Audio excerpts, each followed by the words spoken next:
La pluie fine de novembre tambourinait contre les vitres de la clinique Sainte-Claire, créant une mélodie mélancolique qui semblait accompagner l'angoisse sourde de Camille Moreau. Assise dans la salle d'attente aux murs immaculés et aux fauteuils en cuir beige, elle observait discrètement les autres patients. Tous portèrent des vêtements coûteux, des montres qui brillaient sous les spots halogènes, des sacs à main griffés posés négligemment à leurs pieds. Elle, en revanche, serrait contre elle son vieux manteau en laine et son sac en toile usé, se sentant comme une intruse dans ce temple de l'élégance médicale. « Je n'aurais jamais dû venir ici », murmura-t-elle en regardant sa montre. Il était 15h30 et son rendez-vous était prévu pour 15h45. Les migraines qui la tourmentaient depuis des semaines s'étaient intensifiées, et sa sœur Marie l'avait littéralement traînée jusqu'à cette consultation gratuite proposée par la fondation médicale Armand. Mademoiselle Camille Moreau, une voix douce et professionnelle, la tira de ses réflexions. Une infirmière en blouse immaculée se tenait devant elle, un sourire bienveillant aux lèvres. « Le docteur va vous recevoir maintenant. » Camille se leva, ses jambes tremblant légèrement. Elle suivit l'infirmière dans un couloir orné de tableaux impressionnistes, ses pas résonnant sur le marbre poli. L'infirmière s'arrêta devant une porte en acajou massif où brillait une plaque dorée. « Docteur Julien Armand, chirurgie neurologique. »« Entrez, je vous prie, » dit l'infirmière en frappant doucement avant d'ouvrir la porte. Le bureau était spacieux, baigné par la lumière naturelle, filtrant à travers de grandes fenêtres donnant sur un parc. Des diplômes encadrés ornaient les murs, témoignant d'une carrière brillante. École de médecine de Paris, Harvard Medical School, prix de la Société française de neurochirurgie. Mais Camille ne voyait rien de tout cela. Son regard était fixé sur l'homme qui se tenait de dos, observant la pluie par la fenêtre.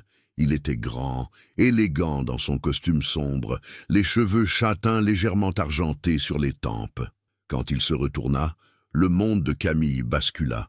Les yeux verts qu'elle avait tant aimés 16 ans auparavant la regardaient avec la même intensité troublante. Le visage s'était affiné, creusé par les années et les responsabilités, mais c'était bien lui, Julien, son Julien. Camille, le nom sortit de ses lèvres comme une prière, un souffle incrédule. Le dossier médical qu'il tenait glissa de ses mains et s'éparpilla sur le sol. Elle resta figée sur le seuil, son cœur battant si fort qu'elle craignait qu'il l'entende. 16 ans. 16 années s'étaient écoulées depuis leur dernière rencontre dans le parc de Procès, sous ce grand chêne où ils avaient gravé leurs initiales dans l'écorce. 16 ans depuis qu'il était parti pour Paris avec sa famille, emportant avec lui tous ses rêves d'adolescente. Julien, sa voix était à peine audible, comme si prononcer son nom risquait de briser cette vision impossible. Il fit un pas vers elle, puis s'arrêta, visiblement troublé. Je ne savais pas que c'était toi. Quand j'ai vu le nom sur la liste des consultations, j'ai pensé à une coïncidence. Camille Moreau, il doit y en avoir des dizaines à Nantes. Et pourtant me voilà, répondit-elle avec un sourire tremblant. Dans ton bureau, après toutes ces années. L'infirmière, sentant la tension particulière de la situation, se retira discrètement en refermant la porte derrière elle. Camille et Julien se retrouvèrent seuls, séparés par quelques mètres qui semblaient contenir toute l'histoire de leur jeunesse perdue. Julien se pencha pour ramasser les feuilles éparpillées, ses gestes automatiques trahissant son trouble. « Assieds-toi, je t'en prie. » Il désigna le fauteuil face à son bureau, retrouvant progressivement sa contenance professionnelle. « Parle-moi de ces maux de tête. » Camille s'installa, observant cet homme qui était à la fois si familier et si étranger. Le garçon timide et passionné qu'elle avait connu avait cédé la place à ce chirurgien renommé, mais dans ses yeux, elle retrouvait encore l'adolescent qui lui récitait Verlaine en cachette dans les couloirs du lycée. « Cela a commencé il y a quelques mois, » commença-t-elle, s'efforçant de se concentrer sur sa santé plutôt que sur les battements désordonnés de son cœur. D'abord des migraines légères, puis elles se sont intensifiées. Ma sœur s'inquiète, elle m'a inscrite pour cette consultation gratuite. « Ta sœur, Marie ?» demanda-t-il avec un sourire qui la ramena instantanément 16 ans en arrière. « Elle doit avoir 26 ans maintenant ?» 28. Elle est devenue infirmière. Camille fut touchée qu'il se souvienne. « Et toi ?» Elle regarda autour d'elle, prenant conscience du luxe qui l'entourait. On dirait que la vie t'a souri. Une ombre passa sur le visage de Julien. Les apparences peuvent être trompeuses, Camille. Il ouvrit son dossier et prit un stylo, redevenant le médecin professionnel. Ses maux de tête sont-ils accompagnés de nausées, de troubles visuels? Pendant la demi-heure suivante, ils naviguèrent entre l'intimité retrouvée et la distance professionnelle nécessaire. Julien l'examina avec une délicatesse qui la ramena aux caresses tendres de leur jeunesse. Mais son regard restait celui d'un médecin expérimenté. Camille répondait à ses questions, troublée par la proximité de cet homme qu'elle avait tant aimé et qui lui était redevenu étranger. « Je vais te prescrire quelques examens, » dit-il finalement, griffonnant sur une ordonnance. « Rien d'alarmant, mais il vaut mieux être prudent. » Il leva les yeux vers elle. « Tu travailles toujours dans l'éducation ? Bibliothécaire, à l'école publique de Doulon-Bottière. » Elle vit une étincelle de fierté dans son regard. « J'aime mon travail. J'aide les enfants à découvrir la lecture comme... » Elle s'interrompit, se rappelant soudain comment ils avaient recommencé à se rapprocher 16 ans auparavant, grâce aux livres qu'ils échangeaient. « Comme tu m'as appris à aimer Rimbaud, » termina-t-il doucement. Le silence s'installa entre eux, chargé de souvenirs et d'émotions non dites. Camille se leva, prenant l'ordonnance qu'il lui tendait.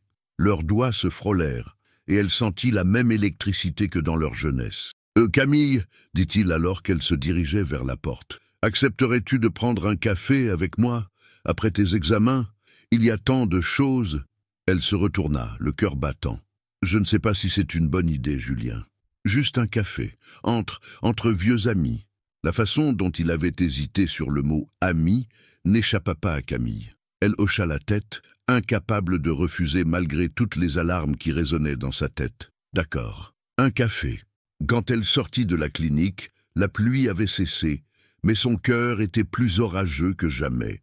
Camille rentra chez elle dans un état second, ses pas la portant machinalement à travers les rues familières de Nantes, sans qu'elle en ait vraiment conscience. L'appartement qu'elle partageait avec Marie se trouvait dans un immeuble des années 70, au 3e étage, sans ascenseur. L'escalier en béton et les murs jaunis par le temps contrastaient cruellement avec l'élégance feutrée de la clinique Sainte-Claire. « Alors, comment ça s'est passé ?» Marie leva les yeux de ses cours d'anglais éparpillés sur la table de la cuisine. À 28 ans, elle avait gardé la fougue et l'impulsivité de sa jeunesse, mais son regard inquiet trahissait l'affection profonde qu'elle portait à sa sœur aînée. Camille posa son sac et s'effondra sur une chaise, encore sous le choc de cette rencontre impossible. « Tu ne vas jamais le croire. »« Quoi ? Il t'a dit que tu avais une tumeur au cerveau ?» Marie se leva d'un bond, alarmée par l'expression de sa sœur. « Non, non, rien de grave », la rassura Camille en secouant la tête. « Marie, le médecin, c'était Julien. Julien Armand. » Le silence qui suivit fut assourdissant. Marie écarquilla les yeux, sa bouche s'ouvrant et se refermant comme un poisson hors de l'eau. « Julien, notre Julien, le frère de cœur de Thomas, le même. » Camille ferma les yeux, revoyant le visage de l'homme qu'elle avait aimé si intensément à 17 ans. Sauf qu'il n'est plus le garçon timide qui récitait de la poésie dans notre jardin. Il est devenu le propriétaire de la plus grande chaîne de cliniques privées de France, termina Marie en s'asseyant lourdement. « Mon Dieu, Camille, tu ne lis jamais les journaux économiques. Julien Armand est un milliardaire. Sa photo fait régulièrement la couverture des magazines. » Camille rouvrit les yeux, troublée. « Je ne lis que les sections littéraires et éducatives. Les pages mondaines ne m'intéressent pas. » Marie se leva et fouilla dans un tiroir en sortant un magazine froissé. « Regarde. » Elle ouvrit la publication à une page où s'étalait la photo d'un homme élégant en smoking lors d'un gala de charité parisien. « Julien Armand, l'héritier discret », titrait l'article. À 33 ans, il dirige un empire médical de plus de 2 milliards d'euros. Camille observa la photo, reconnaissant à peine le garçon qu'elle avait connu dans cet homme, au regard froid et distant, entouré de personnalités influentes. Il a l'air si différent. « Il a 16 ans. Ça change une personne, » murmura Marie. « Toi aussi, tu as changé. Tu n'es plus la lycéenne rêveuse qui passait ses soirées à écrire des poèmes. » C'était vrai. À 31 ans, Camille avait développé une force tranquille et une indépendance farouche. Après le départ de Julien, elle avait reconstruit sa vie pierre par pierre, se concentrant sur ses études puis sur sa carrière. Elle avait appris à compter sur elle-même, à ne dépendre de personne. « Elle m'a proposé de prendre un café », avoua-t-elle finalement. « Et tu as dit oui, j'espère. Marie… » Camille secoua la tête. « Regarde-nous. Regarde où nous vivons. Comment nous vivons. Et regarde ce qu'il est devenu. Nous ne sommes plus du même monde. L'amour ne connaît pas les classes sociales, » répliqua Marie avec la passion de ses 28 ans. L'amour, Camille éclata d'un rire amer. Marie, nous étions des adolescents. Ce que nous avions, c'était du premier amour, de l'innocence. Cela n'a rien à voir avec la réalité d'aujourd'hui. Mais même en prononçant ces mots, elle sentait son cœur se serrer. Car dans le bureau de Julien, pendant ces quelques instants où leurs regards s'étaient croisés, elle avait retrouvé exactement les mêmes sensations qu'à 17 ans. La même chaleur, le même trouble, la même impression que le monde s'arrêtait de tourner. Le téléphone sonna, interrompant ses pensées. Marie décrocha. « Allô ?» Sa voix se fit soudain plus grave. « Oui, elle est là, un instant, s'il vous plaît. » Elle tendit le combiné à sa sœur. « C'est pour toi. Un homme. » Le cœur de Camille s'emballa. « Allô ?» Camille, c'est Julien. Sa voix était différente au téléphone, plus chaleureuse, débarrassée de la retenue professionnelle. « J'espère que tu ne m'en veux pas de t'appeler chez toi. Ton numéro était dans ton dossier médical. »« Non, je… » Elle cherchait ses mots, troublée par cette intimité soudaine. « Non, ça va. Écoute, pour ce café, j'ai réfléchi. Peut-être qu'un lieu public ne serait pas idéal pour parler de tout ce qu'il s'est passé. Accepterais-tu de venir dîner chez moi, samedi soir, chez lui ?» L'idée la terrifiait et l'excitait à la fois. « Julien, je ne sais vraiment pas si… » « S'il te plaît, Camille, il y a tant de choses que je voudrais t'expliquer, tant de choses que tu ne sais pas sur pourquoi je suis parti, sur pourquoi je ne t'ai jamais écrit. » Ces derniers mots frappèrent Camille comme une gifle. Jamais écrit. Pendant des mois après son départ, elle avait guetté le facteur, espérant une lettre, un signe de sa part. Rien n'était jamais venu. « Que veux-tu dire ?» demanda-t-elle, la gorge serrée. « Pas au téléphone. Samedi, chez moi. Je t'expliquerai tout. » Marie, qui avait suivi la conversation, faisait de grands signes d'encouragement. Camille ferma les yeux. « Ah, d'accord. Samedi soir. Merveilleux. Je t'envoie l'adresse par SMS. Et Camille ? Oui ? Porte quelque chose de confortable. Nous ne serons que tous les deux. Comme avant. » Après avoir raccroché, Camille resta immobile, le combiné à la main. Marie l'observait avec un mélange d'excitation et d'inquiétude. « Alors, il veut m'expliquer pourquoi il ne m'a jamais écrit. » Camille posa le téléphone et se dirigea vers la fenêtre. Au loin, elle pouvait voir les tours du centre-ville de Nantes, ce monde moderne où évoluait désormais Julien, si différent de leur quartier populaire. « Tu sais quoi ?» dit Marie en s'approchant d'elle. « Peu importe ce qu'il est devenu, peu importe son argent ou sa réussite. Si tu l'aimais vraiment à l'époque, si tu ressens encore quelque chose pour lui, tu mérites de savoir la vérité. » Camille hocha lentement la tête. Sa sœur avait raison. Mais une question la taraudait. Était-elle prête à affronter cette vérité après avoir passé 16 ans à reconstruire sa vie autour de l'absence de Julien? Le SMS arriva 1 heure plus tard. Une adresse dans le quartier huppé de l'île de Versailles. Camille la fixa longuement, réalisant qu'elle venait d'accepter de pénétrer dans un monde qui n'était pas le sien, pour retrouver un homme qui avait peut-être cessé d'être celui qu'elle avait aimé. Mais il était trop tard pour reculer. Samedi soir, elle aurait enfin des réponses aux questions qui la hantaient depuis 16 ans. Le samedi soir, Camille se tenait devant l'imposante grille en fer forgé de la propriété de Julien, dans le quartier exclusif de l'île de Versailles. Ses mains tremblait légèrement, tandis qu'elle pressait le bouton de l'interphone. La demeure qui s'élevait derrière les jardins parfaitement entretenus était un hôtel particulier du 19e siècle, restauré avec un goût exquis. Chaque détail respirait le raffinement et la fortune. « Camille ?»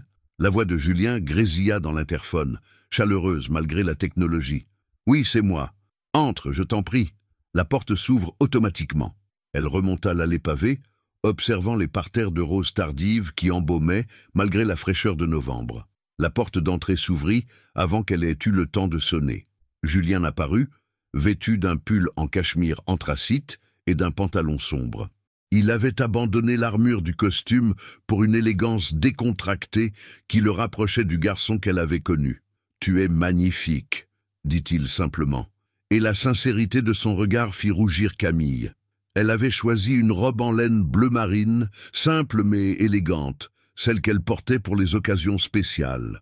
Face au luxe qui l'entourait, elle se sentait encore plus modeste, mais le regard admiratif de Julien apaisa ses angoisses. « Ta maison est impressionnante », murmura-t-elle en pénétrant dans le hall d'entrée orné de moulures dorées et d'un lustre en cristal. « C'est grand, oui, parfois trop. » Il y avait une mélancolie dans sa voix. « Viens, j'ai préparé le dîner dans la petite salle à manger. C'est plus intime. » Il la guida à travers des couloirs tapissés de soie, passant devant des œuvres d'art qui auraient eu leur place dans un musée. La petite salle à manger était effectivement plus chaleureuse, avec ses boiseries sombres et sa cheminée où crépitait un feu. Une table pour deux était dressée avec une simplicité raffinée, chandelles, porcelaine fine et un bouquet de pivoine blanche. « Tu te souviens ?» dit-il en désignant les fleurs. « Tu m'avais dit que les pivoines étaient tes préférées. C'était dans le jardin de tes parents. Tu en avais cueilli une pour la mettre dans mes cheveux. » Le cœur de Camille se serra. Il se souvenait de ce détail, après 16 ans. « Tu as une mémoire impressionnante. Pour certaines choses, oui. » Il tira sa chaise galamment. « Pour tout ce qui te concerne, en fait. » Le dîner qu'il avait préparé était délicieux mais simple. Une soupe de butternut, du saumon grillé aux herbes, une tarte aux pommes maison. Rien d'ostentatoire, juste les saveurs qu'elle aimait. Pendant qu'ils mangeaient, ils parlèrent de tout et de rien. Son travail à la bibliothèque, les enfants qu'elle aidait à découvrir la lecture, sa passion pour les auteurs classiques. Julien l'écoutait avec une attention qui la troublait, posant des questions précises, s'intéressant vraiment à sa vie. « Et toi ?» demanda-t-elle finalement. « Comment es-tu devenu tout cela ?» Elle désigna d'un geste la richesse qui les entourait. Le visage de Julien s'assombrit. « C'est une longue histoire. Une histoire qui commence par un mensonge et qui s'est construite sur un malentendu. » Il se leva et se dirigea vers une commode ancienne, en sortit une boîte en bois. Quand il revint s'asseoir, ses mains tremblaient légèrement. « Camille, ce que je vais te dire va peut-être changer cette soirée, mais je ne peux plus garder ce secret. » Il ouvrit la boîte, révélant une liasse de lettres jaunies par le temps. « Reconnais-tu l'écriture ?» Elle se pencha et son sang se glaça. C'était son écriture d'adolescente, cette écriture ronde et appliquée qu'elle avait tant travaillée. Ce sont mes lettres, toutes celles que tu m'as envoyées après mon départ pour Paris. 37 lettres en 6 mois. Sa voix était rauque d'émotion. Je ne les ai reçues qu'il y a 2 ans. Quoi? Camille pâlit, ne comprenant pas. Mais tu ne m'as jamais répondu. Je pensais que tu m'avais oublié, que tu étais passé à autre chose. Ma mère. Le mot sortit de sa bouche comme un poison. Ma mère interceptait tout notre courrier. Elle avait donné des instructions à la concierge de notre immeuble parisien. Toute lettre venant de Nantes devait lui être remise directement. Camille porta sa main à sa bouche horrifiée. Mais pourquoi? Parce qu'elle avait d'autres projets pour moi. Un mariage avantageux avec la fille d'un confrère médecin. Une alliance entre 2 familles de la haute bourgeoisie parisienne. Ses poings se serrèrent sur la table. Elle trouvait notre amour inapproprié. Une fille de Nantes, d'un milieu modeste, ce n'était pas assez bien pour l'héritier des cliniques Armand. Et tu l'as écouté? La colère montait dans la voix de Camille. J'avais 18 ans, explosa-t-il. Mon père venait de mourir dans un accident de voiture. J'étais effondré, perdu. Ma mère me répétait sans cesse que tu m'avais oublié, que tu sortais avec d'autres garçons, que tu ne répondais jamais à mes lettres. Tes lettres? Quelles lettres? Julien se leva et se dirigea vers le secrétaire, en sortit une autre boîte. Toutes celles que je t'ai écrites, une par semaine pendant 1 an. Ma mère me les faisait écrire sous ses yeux, puis elle prétendait les poster. En réalité, elle les gardait.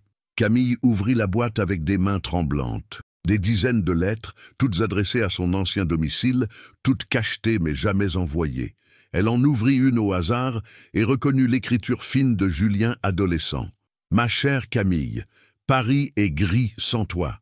Je compte les jours jusqu'aux prochaines vacances où je pourrai te serrer dans mes bras. Ma mère dit que tu ne réponds jamais, mais je refuse de croire que tu m'aies oublié. Notre amour est plus fort que la distance. Les larmes brouillèrent sa vue. Julien, j'ai fini par épouser Marguerite Delacroix, comme ma mère le voulait. Un mariage de convenance qui a duré 5 ans et qui s'est terminé par un divorce à l'amiable. Nous n'étions que des étrangers vivant sous le même toit. Il revint s'asseoir, le visage ravagé par la douleur. Pendant toutes ces années, je n'ai jamais cessé de penser à toi, de me demander ce qui se serait passé si... Comment as-tu découvert la vérité? Il y a 2 ans, en vidant la maison de ma mère après sa mort, j'ai trouvé ces boîtes dans son bureau avec un mot de sa main pour protéger l'avenir de Julien. Sa voix se brisa. Tu comprends maintenant pourquoi j'ai accepté de gérer les consultations gratuites de la Fondation? Pourquoi j'ai insisté pour qu'elles se déroulent à Nantes? J'espérais te retrouver. Camille était bouleversée. 16 ans de sa vie s'écroulaient et se reconstruisaient en même temps. La colère, la tristesse, l'incompréhension qui l'avait rongé pendant toutes ces années laissaient place à une immense compassion pour ce garçon manipulé par sa propre mère. « Nous avons perdu tant d'années », murmura-t-elle, les larmes coulant librement sur ses joues. Julien se leva et vint s'agenouiller près d'elle. « Pardonne-moi, Camille. Je sais que j'aurais dû me battre plus, chercher plus. J'aurais dû venir te voir, mais j'étais si jeune, si influençable. » Elle posa sa main sur sa joue, retrouvant les gestes tendres de leur jeunesse. « Ce n'était pas ta faute. Nous étions tous les deux victimes. Mais maintenant, il prit sa main dans les siennes. Maintenant que tu sais la vérité, est-ce qu'il nous reste une chance ?» Camille le regarda longuement. Cet homme qui était à la fois le garçon qu'elle avait aimé et un étranger façonné par 16 années d'expérience qu'elle n'avait pas partagée. « Je ne sais pas, Julien. Nous ne sommes plus les mêmes personnes. Peut-être, mais ce que je ressens pour toi n'a jamais changé. » Dans le silence qui suivit, seul le crépitement du feu troublait l'atmosphère chargée d'émotions. Camille savait qu'elle se trouvait à un carrefour de sa vie et que sa décision allait déterminer son avenir. Les jours qui suivirent cette soirée révélatrice passèrent comme dans un brouillard pour Camille. Elle retournait machinalement à son travail à la bibliothèque, aidait les enfants avec leurs devoirs, rangeait les livres sur les étagères, mais son esprit était ailleurs, hanté par les révélations de Julien et par la tendresse qu'elle avait lue dans ses yeux. « Tu es dans la lune depuis 1 semaine, remarqua Madame Dubois, la directrice de l'école, en la croisant dans le couloir. « Tout va bien, Camille ?»« Oui, excusez-moi, j'ai juste beaucoup de choses en tête. » Ce n'était pas totalement faux. Depuis le dîner chez Julien, elle recevait chaque jour un message de sa part. Jamais insistant, jamais pressant, juste de petites attentions qui la touchaient profondément. Un SMS le matin pour lui souhaiter une bonne journée. Une photo d'un livre qu'il avait vu en librairie et qui lui avait fait penser à elle. Un poème de Verlaine envoyé en fin d'après-midi. Marie observait sa sœur avec un mélange d'amusement et d'inquiétude. « Tu sais que tu souris en lisant tes messages ?» lui dit-elle un soir, tandis qu'elle dînait dans leur petite cuisine. « Je ne souris pas » protesta Camille, mais elle sentit ses joues rosir. « Si, tu souris. Et c'est la première fois que je te vois comme ça depuis très longtemps. » Marie posa sa fourchette. « Camille, tu as le droit d'être heureuse. Tu as le droit de tomber amoureuse à nouveau. »« Je ne tombe pas amoureuse, » mentit Camille. « C'est juste complexe. » Mais elle savait que c'était faux. Chaque message de Julien faisait battre son cœur plus vite. Chaque soir, elle relisait leurs anciennes lettres, découvrant avec émotion la profondeur des sentiments de ce garçon de 18 ans qu'elle n'avait jamais reçu. Comment ne pas être touchée par cette constance, cette fidélité à un amour de jeunesse que tant d'hommes auraient oublié? Le mercredi suivant, alors qu'elle fermait la bibliothèque, elle trouva Julien qui l'attendait dehors, appuyé contre une élégante berline noire. Il portait un manteau en laine sombre qui soulignait la ligne de ses épaules, et son souffle formait de petits nuages dans l'air froid de décembre. « Julien, que fais-tu là? J'avais envie de te voir. » Il s'approcha d'elle, et elle remarqua qu'il semblait nerveux. « Accepterais-tu de faire quelques pas avec moi ?» Ils marchèrent en silence dans les rues du quartier, passant devant les petits commerces qui fermaient leurs rideaux métalliques, les bistrots qui s'illuminaient pour accueillir les clients du soir. Cette partie de Nantes était si différente du quartier huppé où vivait Julien, avec ses façades modestes et ses trottoirs parfois défoncés. « Tu sais, dit-il finalement, j'ai passé la semaine à réfléchir à notre conversation, à tout ce que nous nous sommes dit. Et qu'est-ce que tu en conclus ?» Il s'arrêta près d'un petit square, où quelques enfants jouaient encore malgré l'heure tardive. « Que j'ai envie de te connaître à nouveau, la femme que tu es devenue, tes rêves, tes peurs, tes joies. Pas seulement me raccrocher aux souvenirs de l'adolescente que j'ai aimée. » Camille fut touchée par cette démarche. « Et moi, est-ce que j'ai le droit de te connaître? Le vrai Julien, pas le milliardaire des magazines? Tu veux tout savoir. » Un sourire triste passa sur ses lèvres. « Je me lève chaque matin à 5 heures, je cours dans mon parc désert, puis je passe 12 heures dans des bureaux climatisés à prendre des décisions qui affectent des milliers d'emplois. Le soir, je rentre dans ma grande maison vide et je dîne seul en regardant les informations. Le week-end, je vais à des galas de charité où je serre des mains et je signe des chèques. » Il la regarda intensément. Une vie dorée vue de l'extérieur et terriblement solitaire vue de l'intérieur. « Pourquoi me racontes-tu cela? Parce que depuis que je t'ai retrouvé, j'ai l'impression de me réveiller d'un long sommeil. Quand je reçois tes messages, quand je vois ton nom s'afficher sur mon téléphone, j'ai de nouveau 20 ans. » Ils reprirent leur marche, leurs pas les menant naturellement vers le parc de Procès, lieu de tous leurs souvenirs d'adolescents. Malgré l'obscurité, Camille reconnut chaque allée, chaque banc. Au détour d'un sentier, ils arrivèrent devant le grand chêne, où ils avaient gravé leurs initiales 16 ans auparavant. « Il est encore là », murmura Julien, en posant sa main sur l'écorce rugueuse. Camille s'approcha et distingua dans la pénombre les lettres qu'ils avaient maladroitement sculptées, C plus J, entourées d'un cœur inégal. Nous étions si jeunes et si sûrs de nous, si certains que notre amour durerait toujours. Peut-être qu'il a duré, finalement. Peut-être qu'il a juste dormi. Julien se tourna vers elle, son visage éclairé par la lueur d'un réverbère distant. « Camille, je ne veux pas te brusquer. Je ne veux pas que tu aies l'impression que j'essaie de racheter le temps perdu ou de reconstituer artificiellement ce que nous avions. Mais, je voudrais que tu me laisses une chance, une vraie chance, pas celle du garçon que j'étais, mais celle de l'homme que je suis devenu. » Le cœur de Camille battait si fort qu'elle craignait qu'il l'entende. « Julien, nos vies sont si différentes maintenant. Tu évolues dans un monde que je ne connais pas, avec des responsabilités que je ne peux même pas imaginer. Et moi, et toi, tu es resté fidèle à tes valeurs, à tes rêves. Tu aides des enfants à grandir, tu leur transmets l'amour des livres et de la connaissance.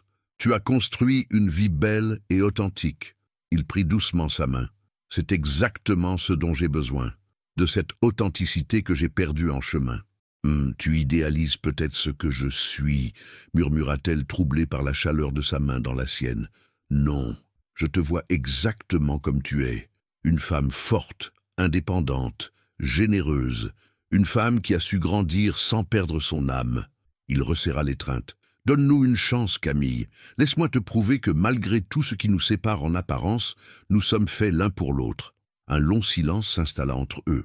Camille regardait cet homme qui avait été son premier amour et qui réclamait maintenant le droit d'être le dernier. Elle sentait ses défenses s'effriter une à une, balayées par la sincérité de ses paroles et par l'évidence de ce qu'elle ressentait pour lui. « D'accord, » dit-elle finalement, si doucement qu'il dut se pencher pour l'entendre. « Essayons, mais pas de précipitation. Laisse-moi le temps de m'habituer à tout cela. » Le sourire qui illumina le visage de Julien valait tous les trésors du monde, tout le temps qu'il faudra. Il l'accompagna jusqu'à chez elle, et quand ils se séparèrent devant l'entrée de son immeuble, ils n'échangèrent qu'un baiser sur la joue, comme de vieux amis. Mais la promesse qui brillait dans leurs yeux disait bien plus que tous les mots. En montant l'escalier, Camille sentait qu'elle venait de franchir un cap. Pour la première fois depuis 16 ans, elle acceptait de laisser quelqu'un approcher son cœur. Et cette perspective l'effrayait autant qu'elle l'enchantait. Les semaines qui suivirent prirent un rythme nouveau pour Camille. Julien respectait scrupuleusement sa demande de prendre leur temps, mais sa présence se faisait sentir dans sa vie de manière subtile et constante. Il ne cherchait pas à l'impressionner par son statut ou sa fortune, préférant redécouvrir qui elle était vraiment devenue. Le samedi suivant leur conversation au parc, il l'invita à visiter une exposition de manuscrits anciens à la bibliothèque municipale de Nantes. « Je me suis dit que cela pourrait t'intéresser », avait-il dit simplement au téléphone. Camille fut touchée par cette attention. L'exposition présentait des lettres d'écrivains célèbres, des premiers jets de romans emblématiques, des correspondances amoureuses du XIXe siècle. Ils déambulèrent ensemble entre les vitrines, Camille s'extasiant devant l'écriture de George Sand, Julien s'arrêtant longuement devant une lettre de Baudelaire. « Tu sais, » dit-il en contemplant le manuscrit, « pendant toutes ces années où j'ai cru que tu m'avais oublié, je relisais sans cesse les poèmes que nous partagions, comme si les mots des autres pouvaient combler le vide laissé par les tiens. Et maintenant ?» demanda Camille, émue par cette confession. « Maintenant, j'ai envie d'écrire mes propres mots, pour toi, avec toi. » Ils passèrent l'après-midi à discuter littérature, redécouvrant leurs goûts communs et leurs différences. Julien avait développé une passion pour les biographies médicales et les récits d'exploration, tandis que Camille était restée fidèle aux classiques et à la poésie contemporaine. « Tu me fais découvrir des auteurs que je n'aurais jamais lus, » admit-il en buvant un café dans le petit bistrot où il s'était arrêté après l'exposition. « Et toi, tu m'ouvres des horizons que je n'avais jamais explorés. » Elle sourit. Qui aurait cru que les mémoires d'un chirurgien du début du XXe siècle pouvaient être passionnants? Ces moments partagés leur permettaient de se redécouvrir sans la pression du passé. Julien apprenait à connaître la femme indépendante et déterminée qu'était devenue Camille, admirant sa façon de parler des enfants qu'elle aidait, sa passion pour son travail, sa capacité à trouver de la beauté dans les choses simples. Camille, de son côté, découvrait derrière le masque du businessman un homme sensible et cultivé, qui avait gardé intacte son amour pour la poésie et qui portait en lui une solitude qu'il cachait soigneusement au monde.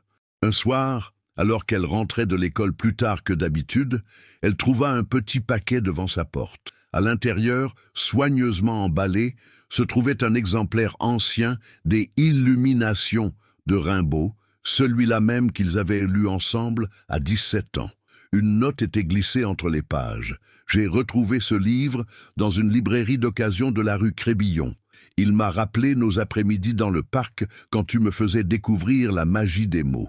Je me suis dit qu'il devait être à toi, Julien. » Camille serra le livre contre son cœur, émue aux larmes.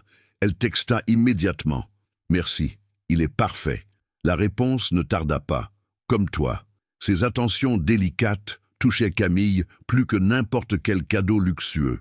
Julien semblait comprendre instinctivement ce qui lui ferait plaisir.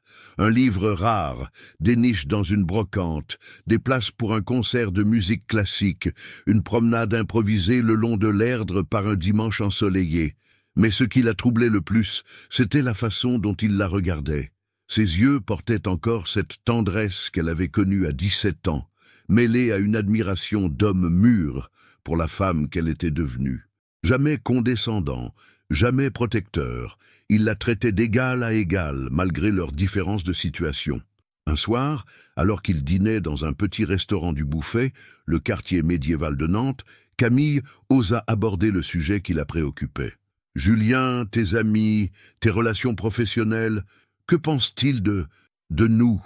Il posa sa fourchette et la regarda sérieusement. « Qu'est-ce que tu veux dire? Tu sais bien. Un homme de ton rang social qui fréquente une bibliothécaire de banlieue. Cela ne doit pas passer inaperçu. D'abord, tu n'es pas une bibliothécaire de banlieue. Tu es Camille Moreau, la femme la plus intelligente et la plus authentique que je connaisse. » Son ton se fit plus dur. « Et ensuite, peu m'importe ce que pensent les autres. J'ai passé trop d'années à vivre selon les attentes de ma famille et de mon milieu. Mais ta mère... Ma mère est morte, Camille. Et avec elle, ses ambitions sociales et ses manipulations.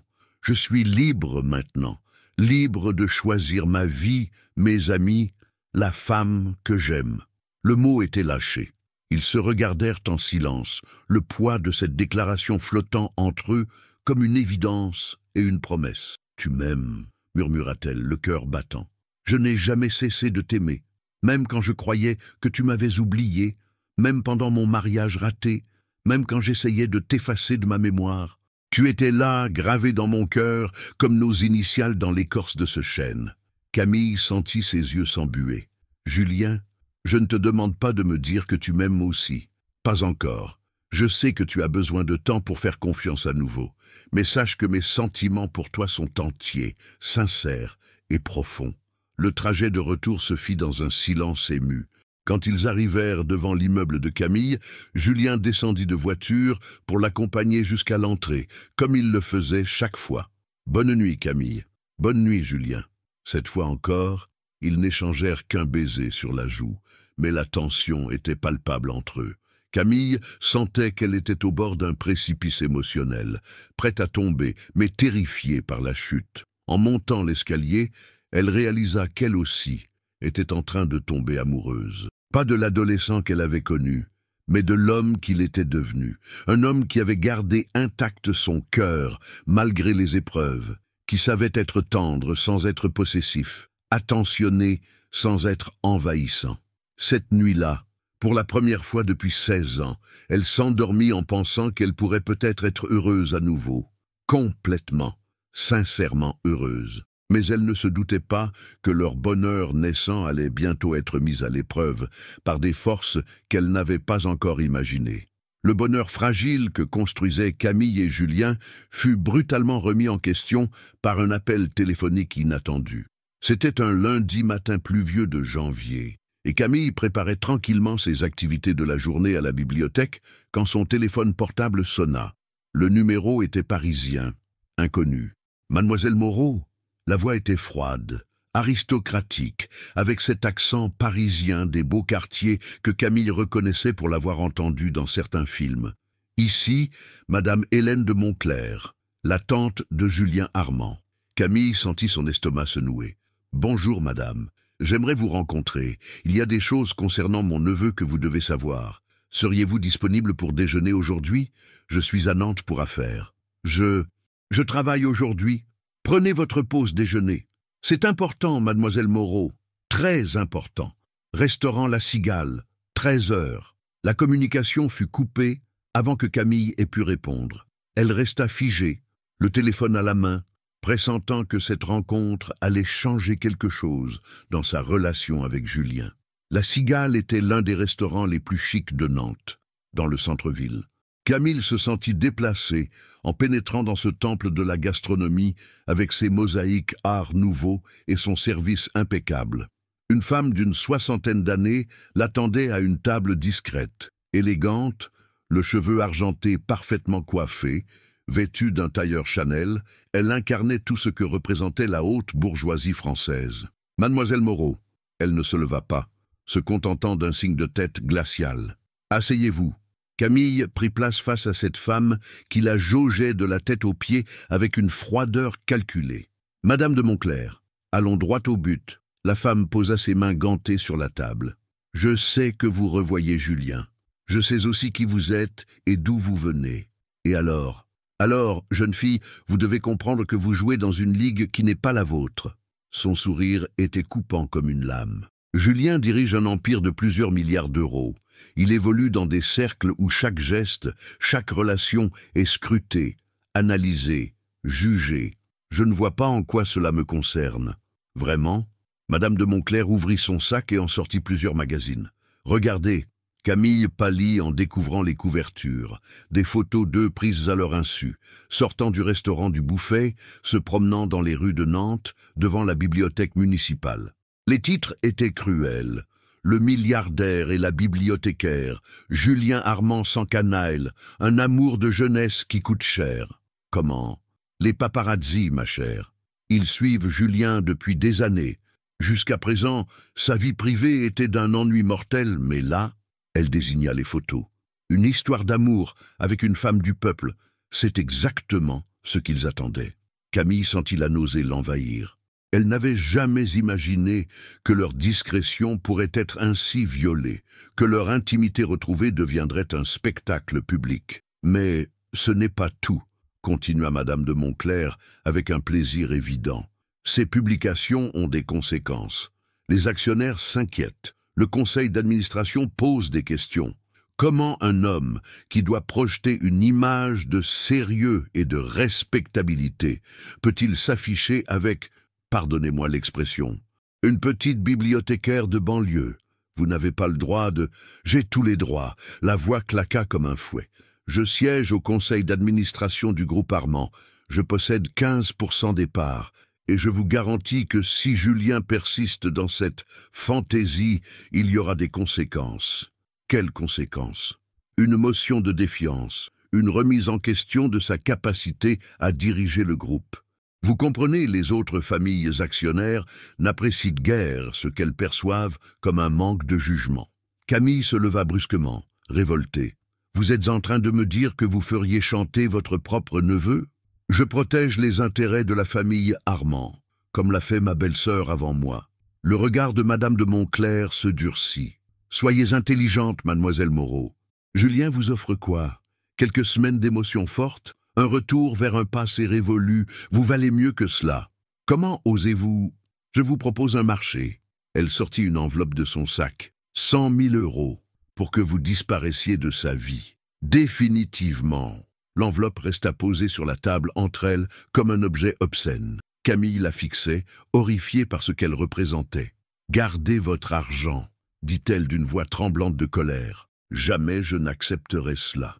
Réfléchissez bien. » Madame de Montclerc rangea calmement l'enveloppe. « Cette somme vous permettrait de changer de vie, de quitter ce quartier, d'acheter un bel appartement, de voyager. Tandis qu'avec Julien, que croyez-vous qu'il va se passer ? Qu'il va abandonner son empire pour vous, qu'il va renoncer à tout ce pourquoi sa famille s'est battue pendant 3 générations. » Ces mots firent mouche. Camille savait que cette femme avait en partie raison.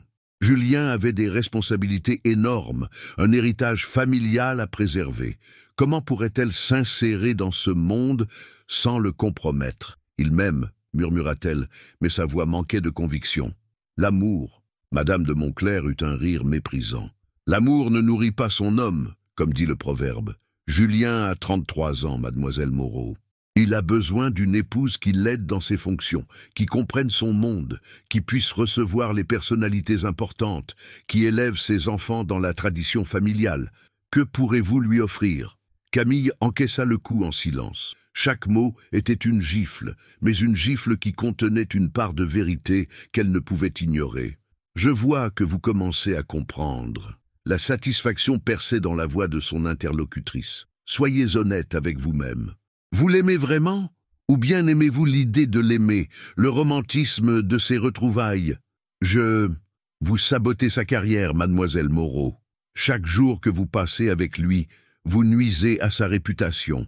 Est-ce cela, l'amour? Madame de Montclerc se leva gracieusement, laissant un billet sur la table pour régler l'addition. Je vous laisse réfléchir, mais ne tardez pas trop. Les actionnaires se réunissent la semaine prochaine et le nom de Julien sera sur la table. Elle partit, laissant Camille seule avec ses doutes et ses peurs. Les magazines étaient restés sur la table, étalant leur venin sous ses yeux. Elle regarda les photos d'elle et Julien, si heureux, si insouciants, et pour la première fois depuis des semaines, elle se demanda si elle n'était pas en train de détruire l'homme qu'elle aimait. Le retour à la bibliothèque fut un cauchemar. Elle ne cessait de repenser aux paroles de Madame de Montclerc, à ces questions qu'elle n'avait jamais osé se poser. Était-elle vraiment à sa place dans la vie de Julien? Pouvait-elle lui apporter ce dont il avait besoin? Ou n'était-elle qu'un obstacle sur son chemin?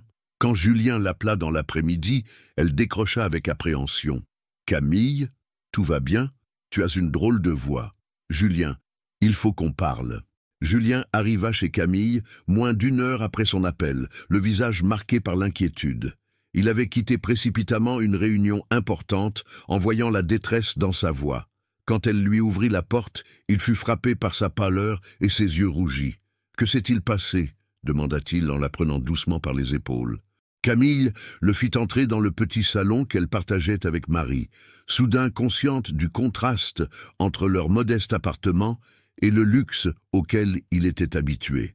Elle avait disposé les magazines People sur la table basse, leur couverture criarde formant un étrange bouquet de humiliation. « Regarde », dit-elle simplement en désignant les publications.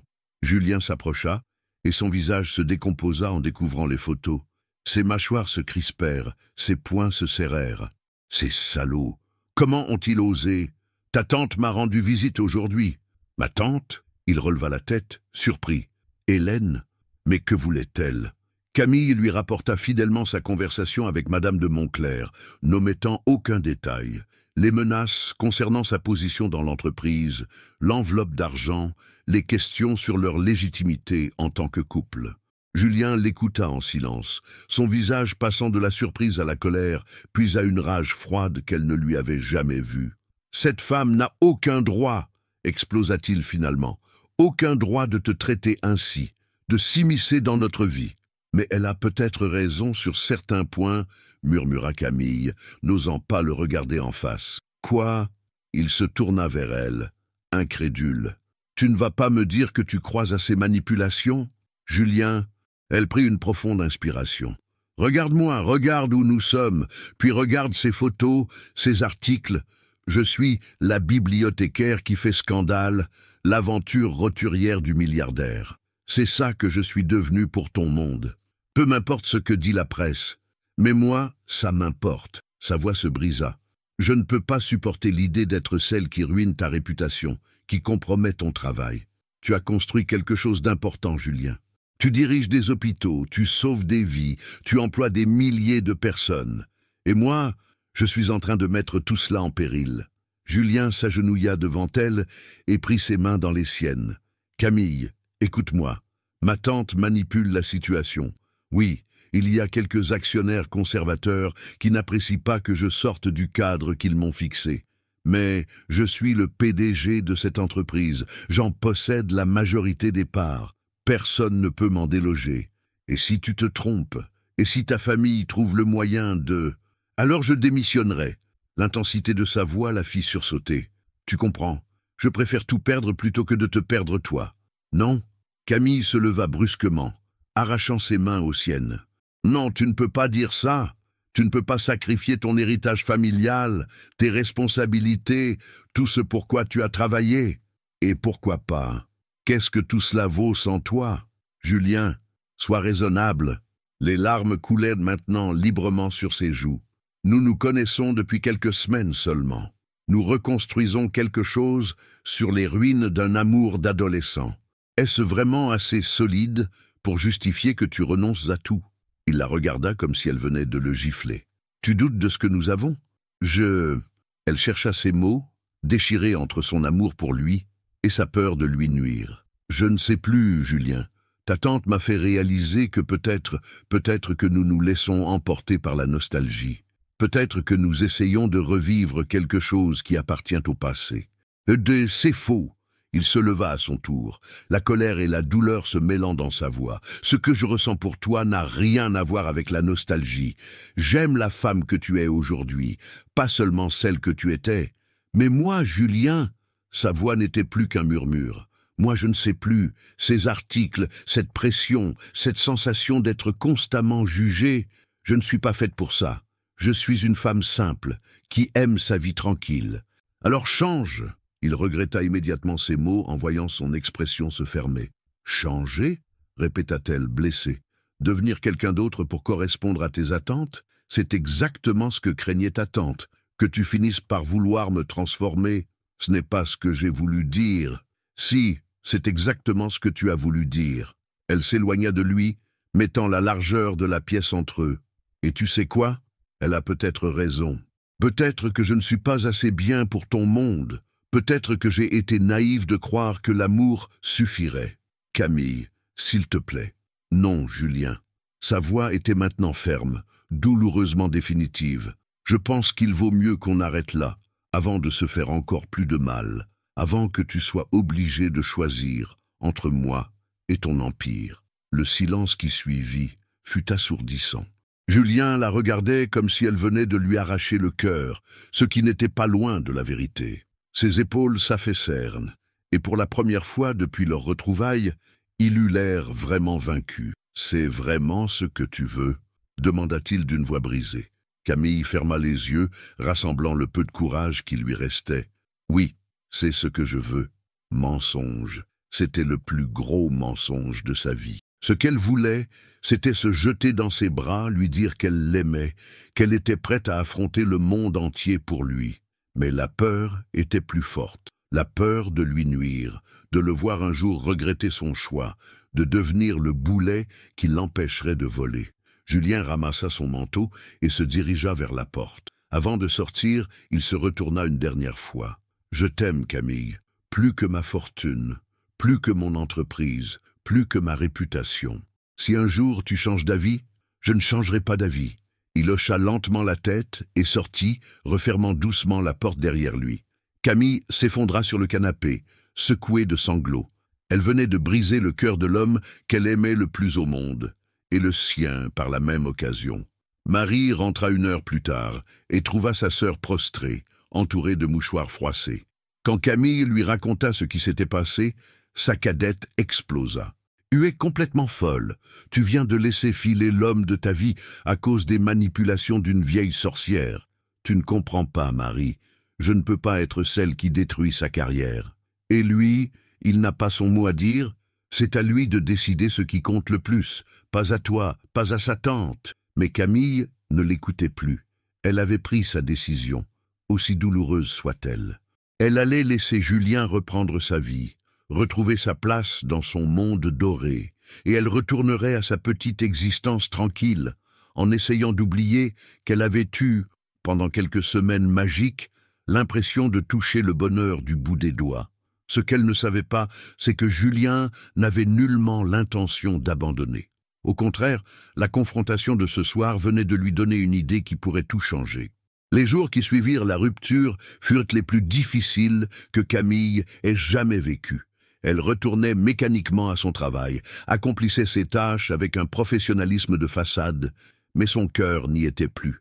Les enfants de la bibliothèque remarquèrent son changement d'humeur, ses sourires forcés, ses silences prolongés. « Madame Camille, vous êtes triste ?» lui demanda un jour Emma, une petite fille de 8 ans aux boucles blondes, en levant ses grands yeux inquiets vers elle. « Non, ma chérie, tout va bien, » mentit Camille, en s'agenouillant à sa hauteur. « Tu as choisi quel livre aujourd'hui ?» Mais Emma n'était pas dupe. Avec cette intuition particulière aux enfants, elle posa sa petite main sur la joue de Camille. « Maman dit que quand on a de la peine, ça aide de pleurer. Vous voulez pleurer avec moi ?» Cette innocente proposition faillit faire craquer Camille. Elle serra la fillette dans ses bras, luttant contre les larmes qui menaçaient de déborder. « Merci, ma puce, tu es très gentille. » Les soirs étaient encore plus difficiles. Seule dans sa chambre, elle ressassait chaque moment passé avec Julien, chaque regard échangé, chaque caresse. Son téléphone restait obstinément silencieux. Pas de message, pas d'appel. Julien respectait sa décision, et cette considération lui brisait encore plus le cœur. Marie tentait bien de la raisonner, de la pousser à reprendre contact, mais Camille restait inflexible. « C'est mieux ainsi », répétait-elle comme un mantra. « Il va reprendre sa vraie vie. » Ce qu'elle ne savait pas, c'est que Julien ne reprenait pas du tout sa vraie vie. Au contraire, il bouleversait complètement son existence avec une détermination qui stupéfiait son entourage. Le lendemain de leur séparation, il avait convoqué une assemblée extraordinaire du conseil d'administration. Dans la grande salle de réunion de la tour Armand, face aux actionnaires rassemblés, il avait annoncé une décision qui avait fait l'effet d'une bombe. « Mesdames et messieurs, j'ai pris la décision de réorienter fondamentalement notre stratégie. À partir de maintenant, 50% de nos bénéfices seront consacrés à la création de centres médicaux gratuits dans les quartiers défavorisés de France. » Un murmure de protestation avait parcouru l'assemblée. Madame de Montclerc s'était levée, le visage écarlate. « Julien, tu as perdu la raison. Nous sommes une entreprise, pas une œuvre de charité. » « Détrompez-vous, ma tante. Nous sommes avant tout au service de la santé publique. Il est temps de le prouver. » Son ton était glacial, implacable. De plus, j'annonce que je renonce à 75% de mes émoluments personnels.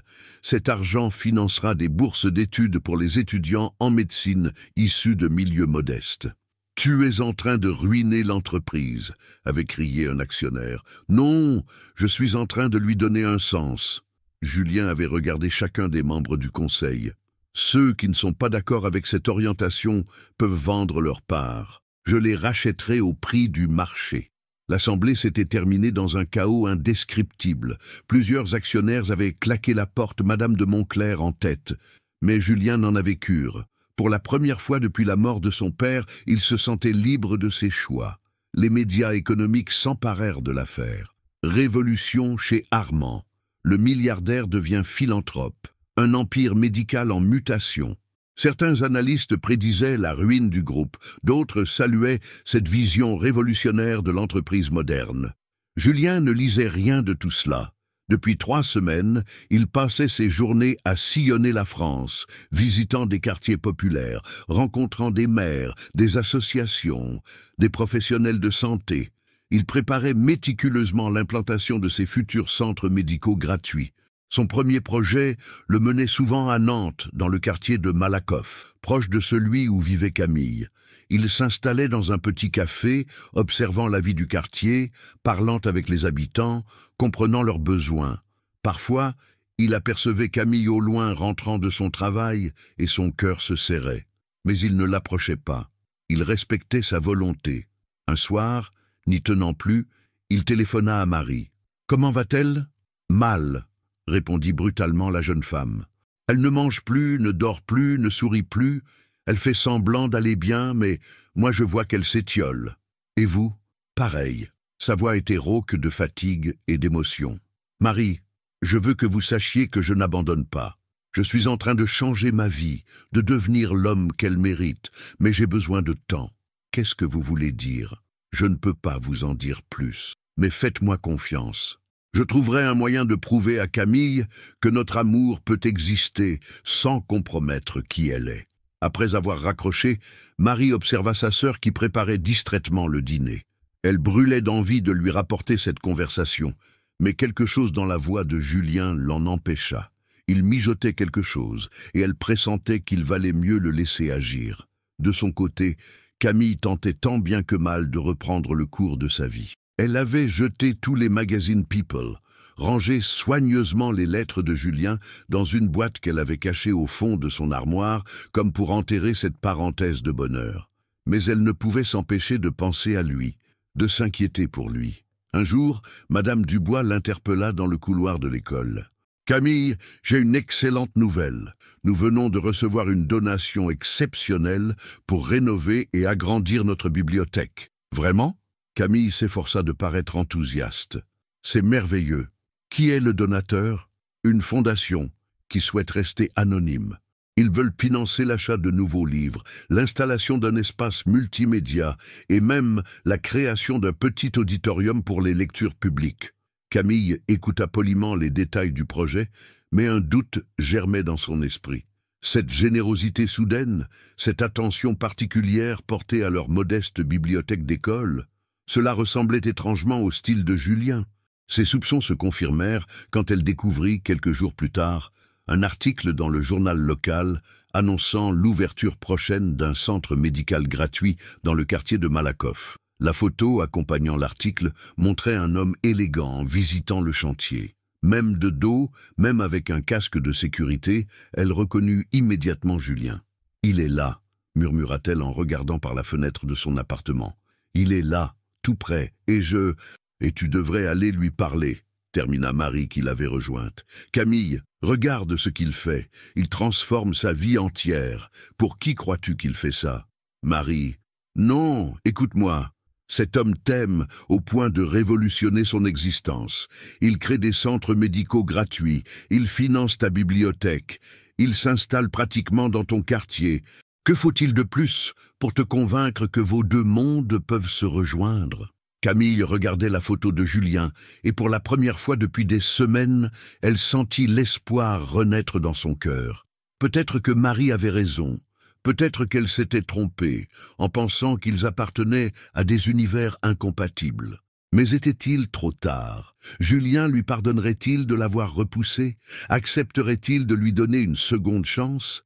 Il n'y avait qu'un moyen de le savoir. Le samedi matin, Camille prit la décision qui allait changer le cours de sa vie. Elle se leva de bonne heure, enfila sa plus belle robe, cette même robe bleu marine qu'elle portait lors de leur dîner, et se dirigea vers le quartier de Malakoff. Son cœur battait si fort qu'elle craignait qu'il explose, mais sa détermination était inébranlable. Le chantier du futur centre médical était facilement repérable. Une palissade entourait le terrain, percée d'une porte où s'affichait le logo de la Fondation Armand. Camille hésite quelques instants, rassemblant son courage, puis poussa la porte. Le site était en pleine effervescence. Des ouvriers s'affairaient sur la structure en béton qui prenait forme, des architectes consultaient des plans, des livreurs déchargeaient des matériaux.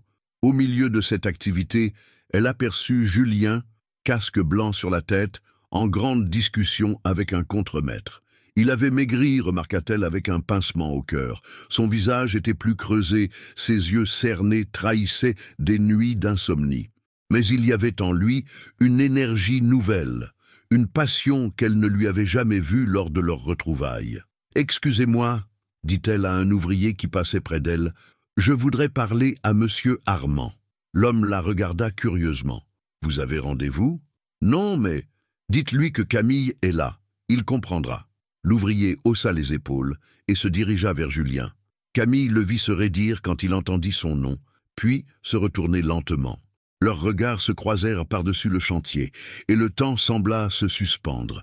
Julien dit quelques mots au contremaître et se dirigea vers elle, retirant son casque.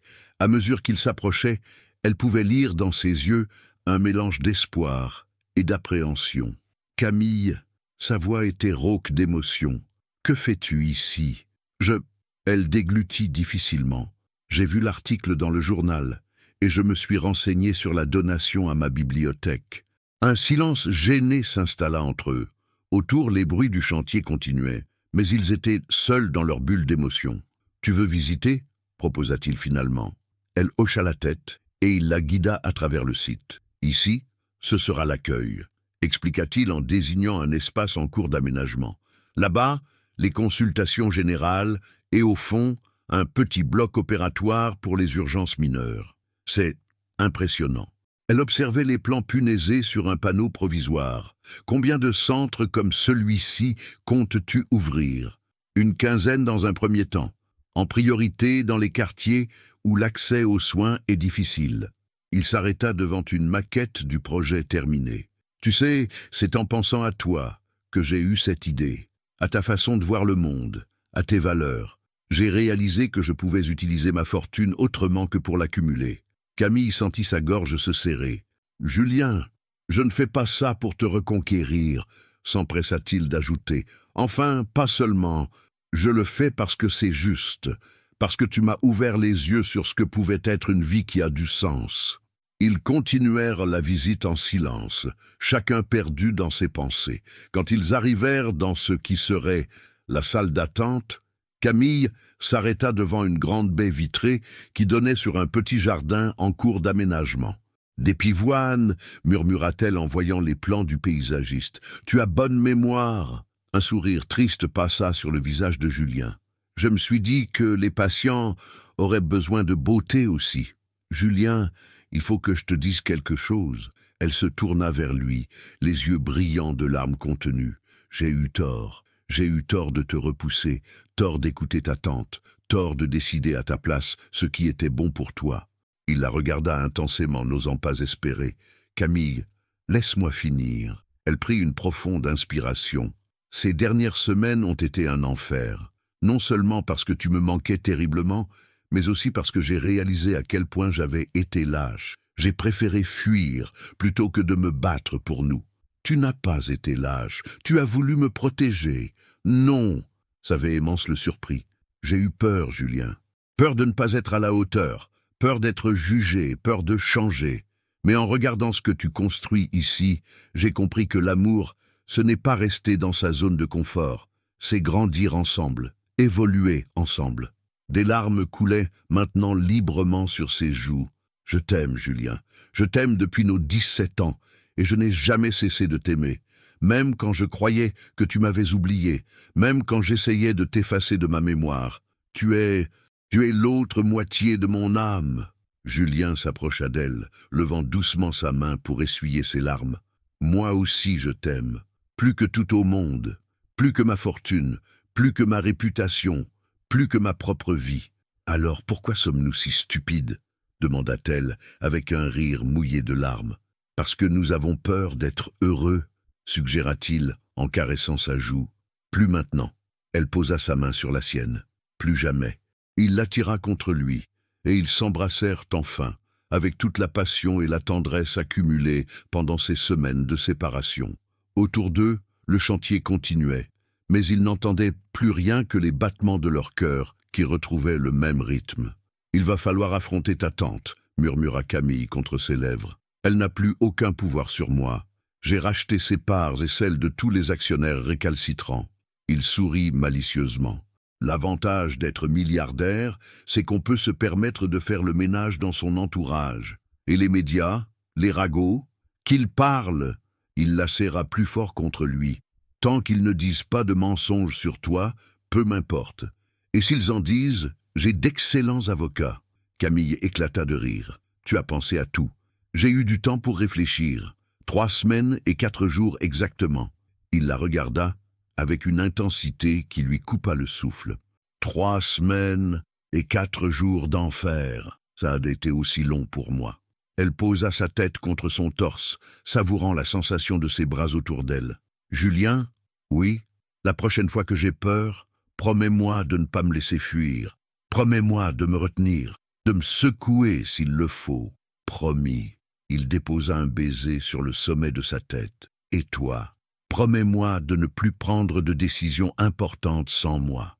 Nous sommes une équipe maintenant. »« Oh, promis. » Ils restèrent ainsi enlacés longtemps, regardant par la baie vitrée le petit jardin où pousserait bientôt leur pivoine. Autour d'eux naissait un centre médical qui soignerait les corps, mais entre eux venait de renaître quelque chose de plus précieux encore. Un amour qui avait survécu au temps, aux obstacles et aux peurs. « Tu sais, » dit Camille en levant les yeux vers lui, « je crois que nous avons une histoire à écrire. Une vraie histoire, pas celle que nous avions imaginée à 17 ans.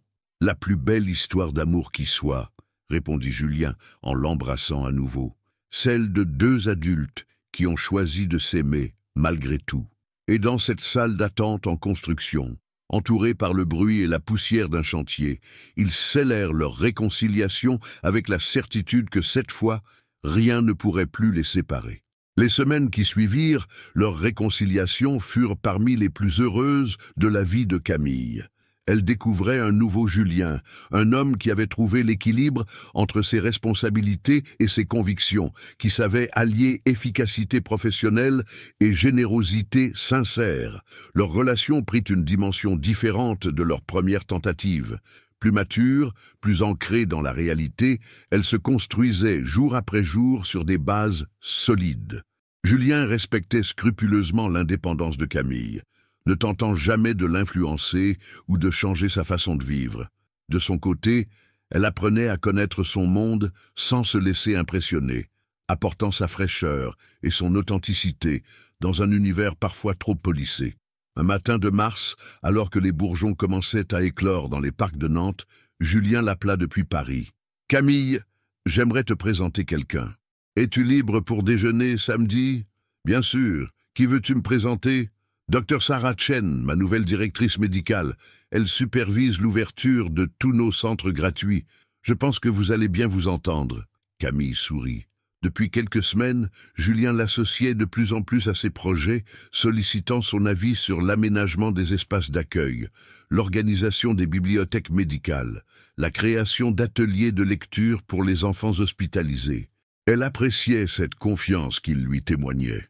Le samedi suivant, ils se retrouvèrent dans un petit restaurant près du centre médical de Malakoff, qui ouvrirait ses portes dans 15 jours. Dr Chen était une femme d'une 40aine d'années, au regard vif et intelligent, qui avait quitté un poste prestigieux dans un hôpital privé parisien pour rejoindre l'aventure philanthropique de Julien. « Camille !»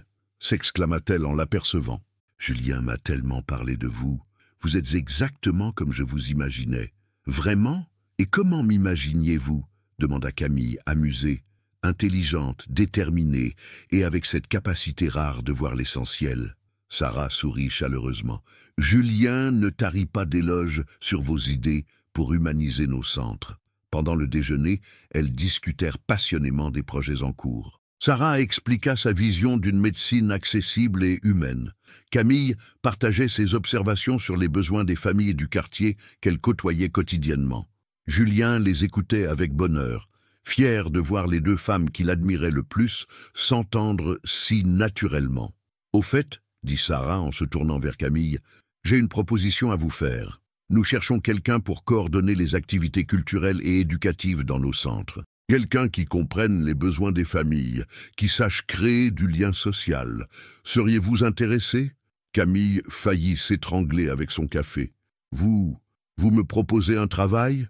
Un poste de responsable culturel. » Sarah sortit une tablette de son sac et affiche un organigramme. « Vous superviseriez la création de bibliothèques dans chaque centre, l'organisation d'ateliers pour enfants et adolescents, les partenariats avec les écoles locales.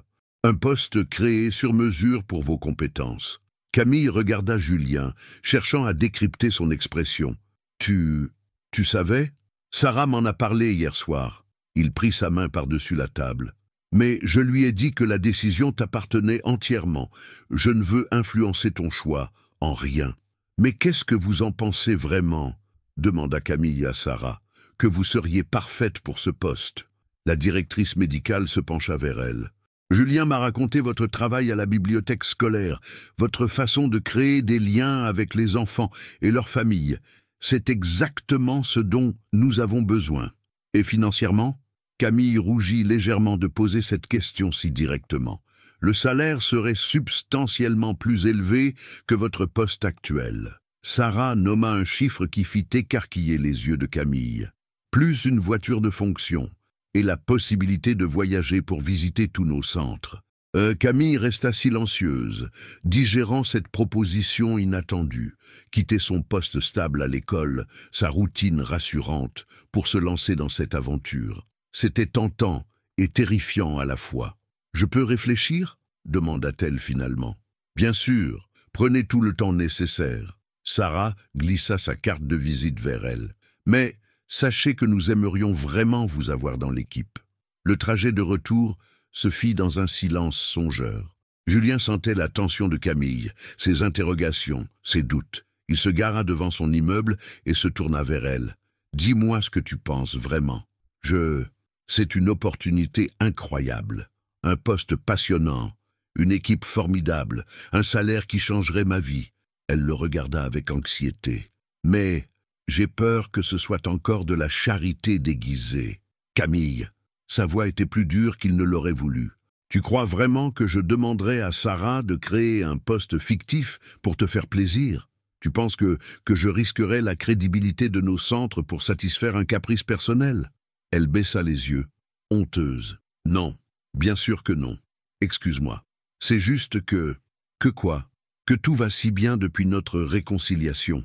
J'ai peur que ce soit trop beau pour être vrai. » Sa voix se brisa légèrement. « J'ai peur de me réveiller et de découvrir que c'était un rêve. » Julien prit son visage entre ses mains et la força à le regarder. « Camille, mon amour, ce n'est pas un rêve. C'est notre vie, notre vraie vie. Et si Sarah t'a proposé ce poste, c'est parce que tu as les compétences pour l'occuper, pas parce que tu es la femme que j'aime. Tu en es sûr ? » « Absolument. » Il l'embrassa tendrement. « D'ailleurs, sais-tu ce qu'elle m'a dit après t'avoir rencontré ? Non, que tu étais exactement la personne qu'elle cherchait et qu'elle espérait que tu dirais oui parce que le projet avait besoin de quelqu'un comme toi. » Il sourit. Elle a ajouté qu'elle comprenait maintenant pourquoi j'étais tombé amoureux de toi. Camille sentit ses doutes s'envoler progressivement. « Et si j'accepte, nous travaillerions ensemble, en quelque sorte. Mais tu dépendrais directement de Sarah, pas de moi. J'ai insisté sur ce point. » Il caressa sa joue. « Je veux que nous gardions notre indépendance professionnelle. C'est important pour notre équilibre. Tu as pensé à tout, n'est-ce pas ?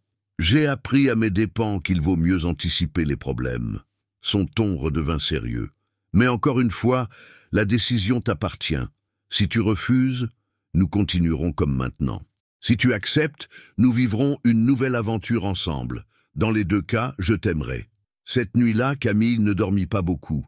Elle pesait le pour et le contre, imaginait sa nouvelle vie, ses nouvelles responsabilités. Au petit matin, sa décision était prise. Elle appela Sarah dès 9 heures. « Dr Chen, c'est Camille Moreau. J'accepte votre proposition. » Le cri de joie qui retentit dans le téléphone lui confirma qu'elle avait fait le bon choix. Pour la première fois de sa vie, elle allait prendre un risque professionnel, sortir de sa zone de confort, se lancer dans l'inconnu. Et elle n'avait jamais été aussi excitée de sa vie. 6 mois après avoir pris ses nouvelles fonctions, Camille s'épanouissait dans son rôle de responsable culturel. Elle avait organisé l'ouverture de bibliothèques dans 8 centres médicaux, créé des partenariats avec les écoles locales et développé un programme d'ateliers d'écriture pour adolescents qui rencontrait un succès fou. Sa voiture de fonction l'emmenait désormais aux 4 coins de la France, et elle découvrait avec bonheur la diversité des communautés qu'elle servait. Sa relation avec Julien s'était enrichie de cette dimension professionnelle commune. Ils partageaient la même passion pour leur mission sociale, mais gardaient soigneusement séparées leurs sphères de responsabilité. Le soir, ils se retrouvaient avec plaisir pour échanger sur leur journée, leurs projets, leurs rêves. Un vendredi soir d'octobre, alors qu'ils dînaient dans l'appartement que Julien avait acheté près du centre-ville de Nantes, plus modeste que sa demeure de l'île de Versailles, mais parfaitement à leur mesure, le téléphone de Camille sonna. C'était Dr Chen, et sa voix trahissait une urgence inhabituelle. « Camille, il faut que je vous voie immédiatement. Et Julien aussi. Pouvez-vous venir à mon bureau? Maintenant? Il est 21 heures. C'est urgent, très urgent. » Ils se rendirent sans attendre au siège de la fondation.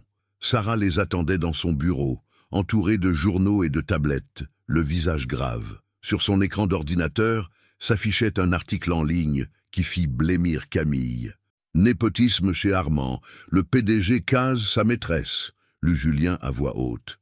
Son visage se durcit. « Qui a écrit cette saloperie ?»« Jérôme Marchand, du magazine Economy and Finance. » Sarah cliqua sur l'article. « Lisez plutôt. » L'article était un tissu de sous-entendus malveillants et d'accusations à peine voilées.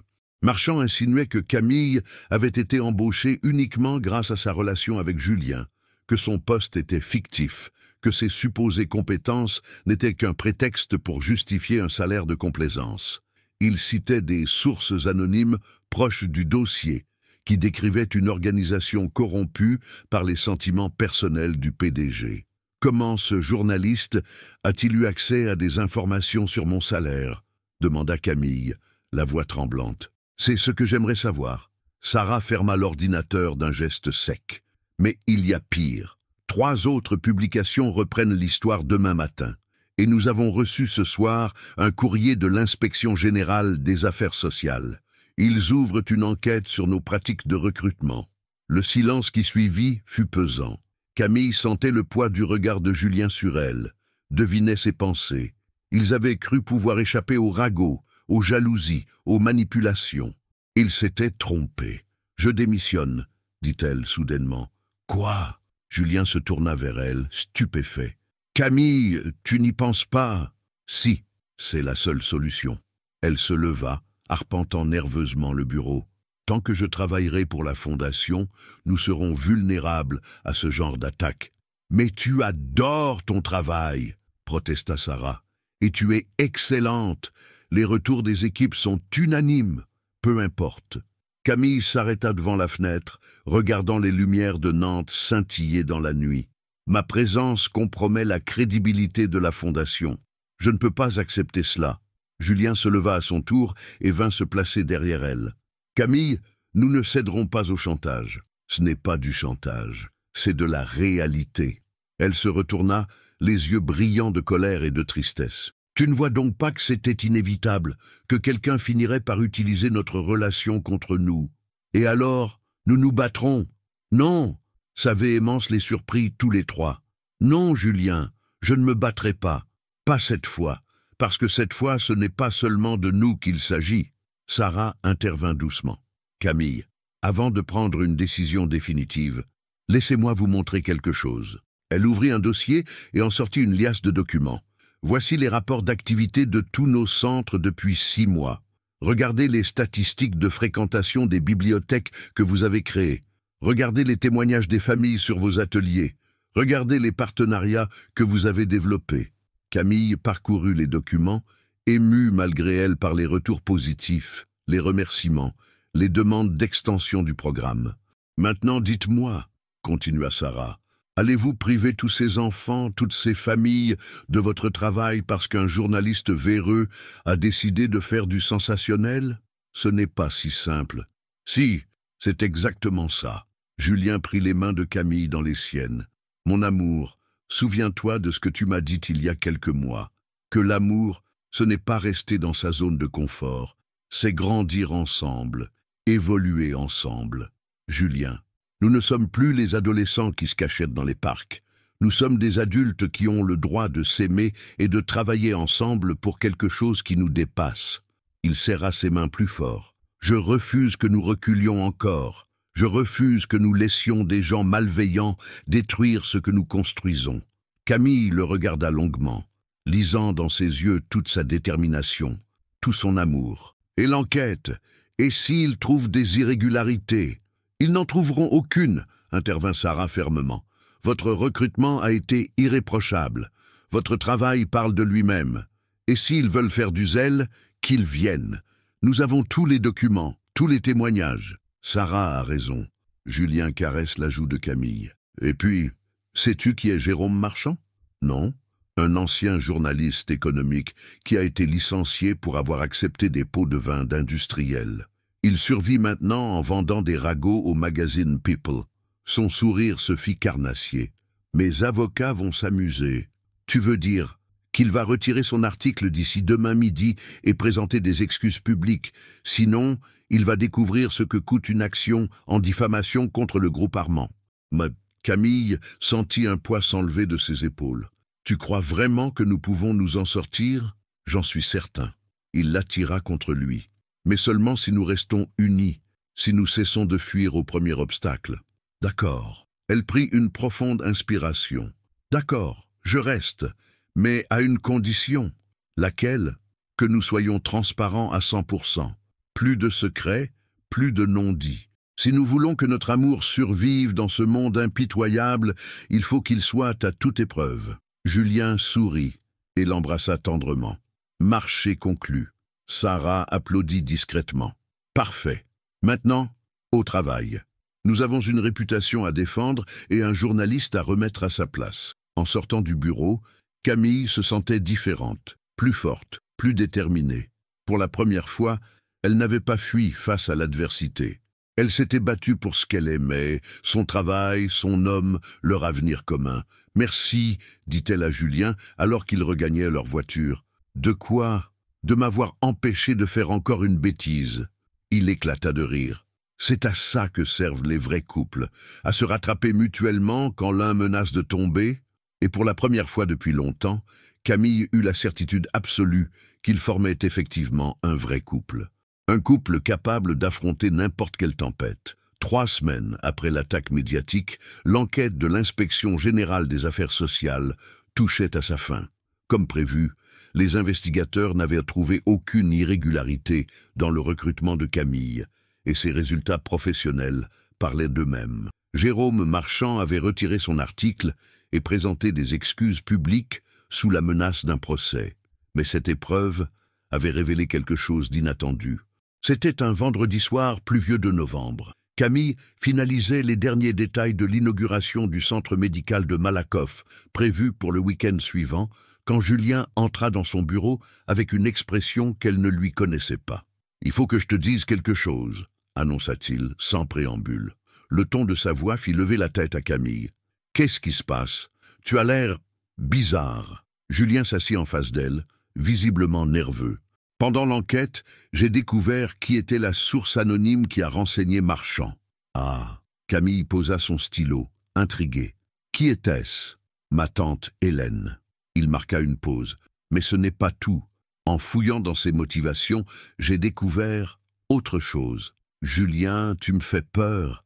Dis-moi ce qui se passe. » Il prit une profonde inspiration. « Tu te souviens de cette conversation que nous avons eue sur les lettres interceptées par ma mère? » « Bien sûr. J'ai menti.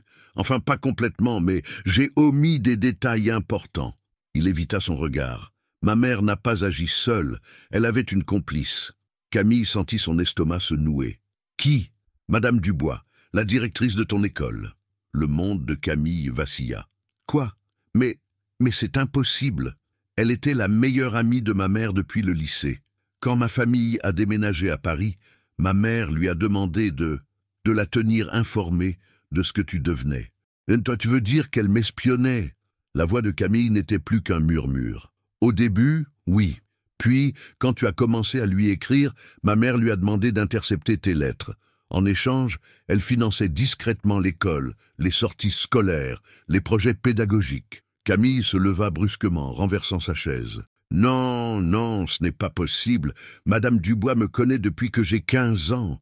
Elle m'a aidé à obtenir mon poste de bibliothécaire. Elle t'a aidé parce qu'elle se sentait coupable. » Julien se leva à son tour, tentant de s'approcher d'elle. « Camille, écoute-moi. »« Non !» Elle recula, les yeux brillants de larmes. « Tu es en train de me dire que ma directrice, que je considère comme une seconde mère, a détruit notre amour, qu'elle a menti pendant 16 ans? Elle regrette, Camille. Quand j'ai découvert la vérité, je suis allé la voir.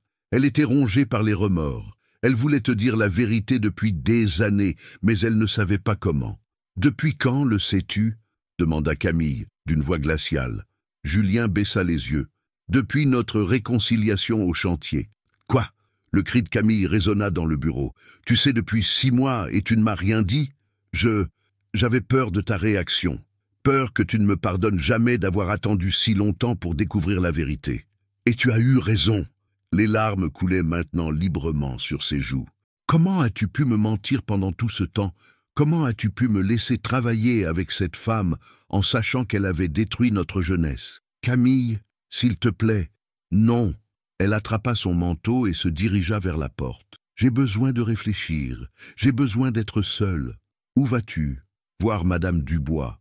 Entendre de sa bouche ce qu'elle a fait. » Il était 22 heures quand Camille sonna chez la directrice. Madame Dubois ouvrit la porte en robe de chambre, surprise de cette visite tardive. « Camille, que faites-vous là?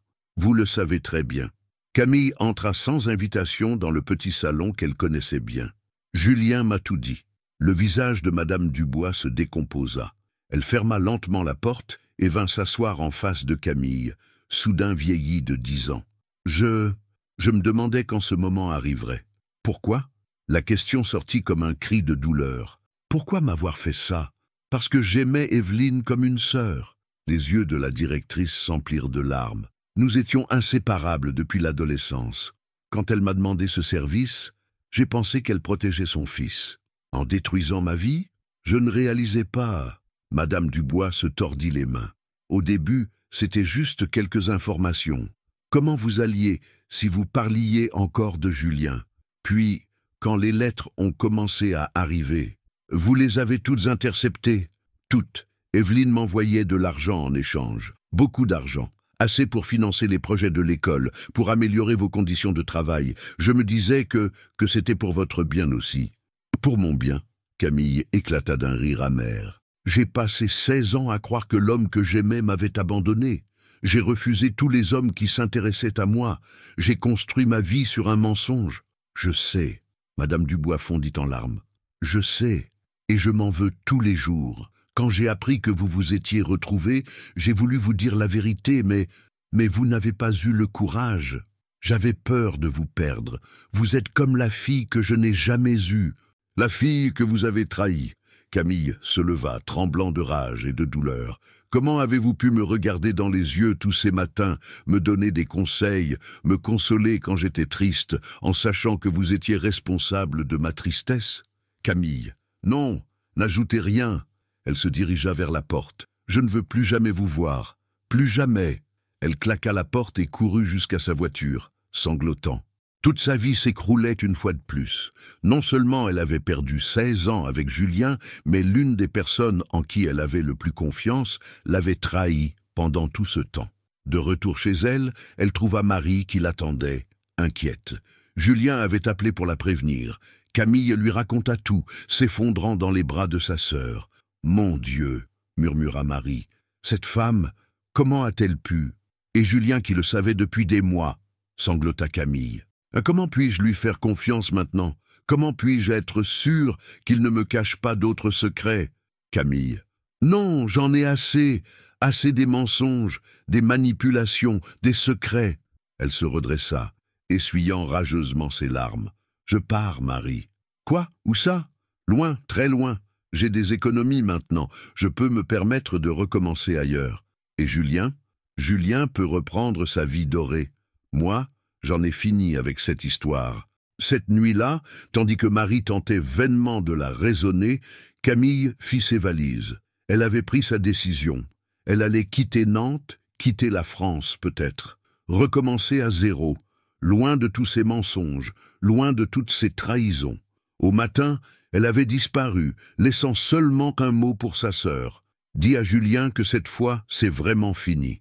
Mais elle ne savait pas que Julien n'avait nullement l'intention de la laisser partir. Pas cette fois, pas quand il venait de comprendre qu'il ne pourrait pas vivre sans elle. Camille avait pris le premier train pour Lyon, puis un autre pour Marseille, sans destination précise. Elle voulait juste fuir, mettre le plus de distance possible entre elle et Nantes, entre elle et tous ces mensonges qui avaient gangréné sa vie. Dans le TGV qui filait vers le sud, elle regardait défiler le paysage automnal par la fenêtre, l'esprit vide, le cœur en miettes. Elle s'installa dans un petit hôtel du Vieux-Port, anonyme et discret. Pendant 3 jours, elle erra dans les rues de Marseille, tentant de faire le vide dans sa tête, de comprendre comment elle avait pu être si naïve, si aveugle. Madame Dubois, cette femme qu'elle vénérait, qui l'avait guidée, encouragée, protégée, tout était faux. 16 ans de mensonges. Et Julien qui savait depuis des mois et qui n'avait rien dit. Comment pouvait-elle lui faire confiance après cela?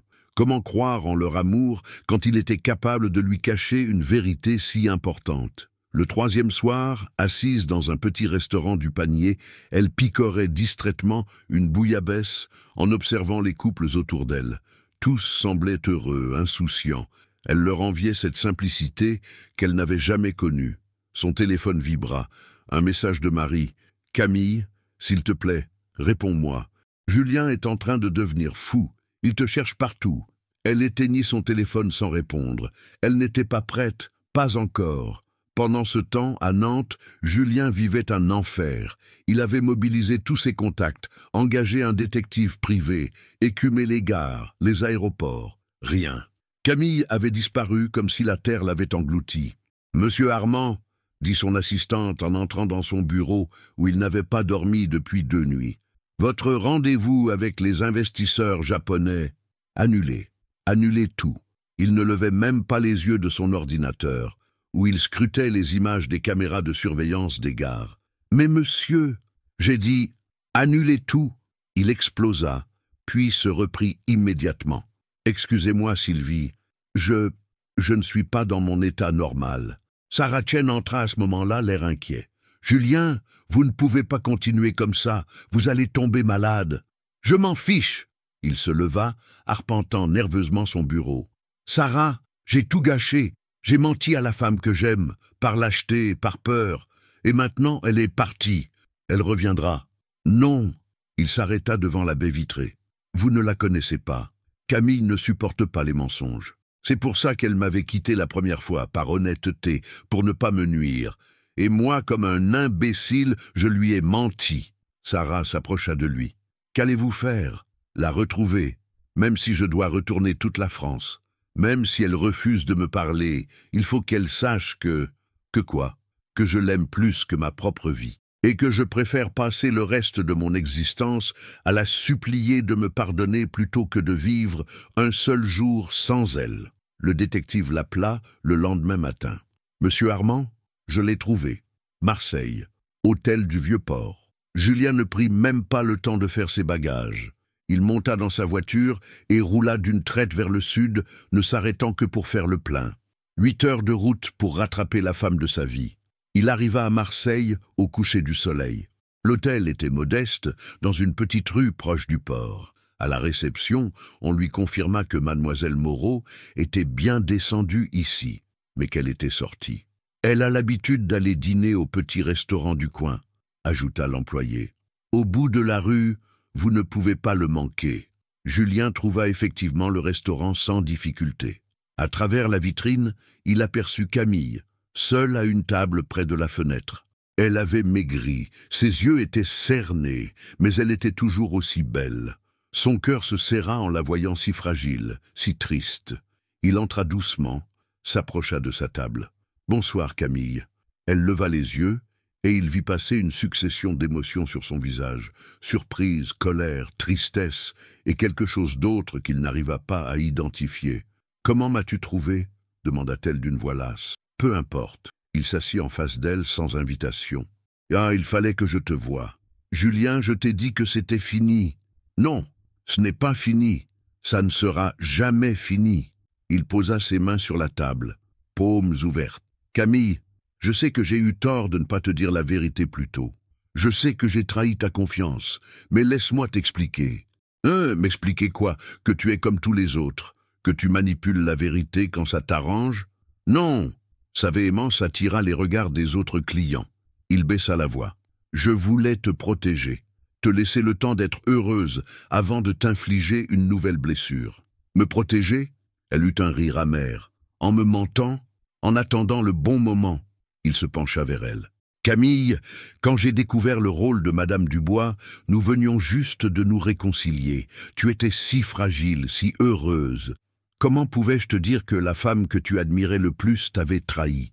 En me faisant confiance, en me respectant assez pour me laisser affronter la vérité.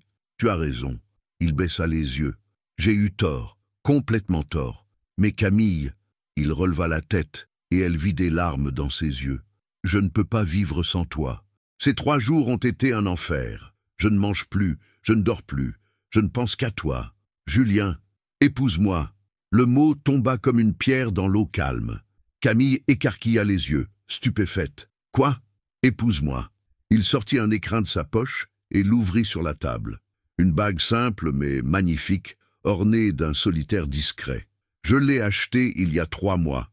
J'attendais le bon moment, mais il n'y a jamais de bon moment pour les choses importantes. Ou tu es fou. Oui, fou de toi, fou de nous. Il prit sa main. Camille, je sais que j'ai fait des erreurs. Je sais que je ne suis pas parfait. Mais je t'aime avec une force qui me dépasse.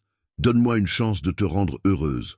Une vraie chance, sans mensonge, sans secret, juste nous deux, pour le meilleur et pour le pire. Camille regardait la bague, puis Julien, puis la bague à nouveau.